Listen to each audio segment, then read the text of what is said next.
தப்பா நினைக்காதே. என் வீட்டுக்காருக்கு பால் கொடுத்துட்டு வரேன்.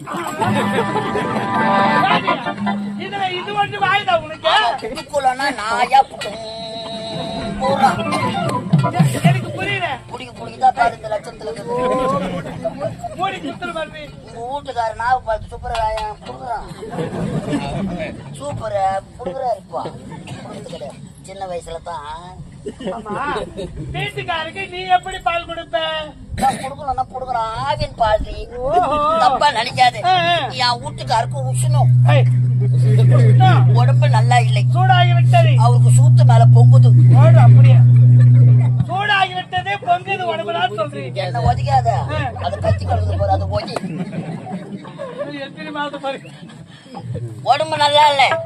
என் வீட்டுக்கார தூக்கி அடுப்பு மேல உட்கார வச்சு அவருக்கு பால் ஊத்தி புடி மிளகா தூள்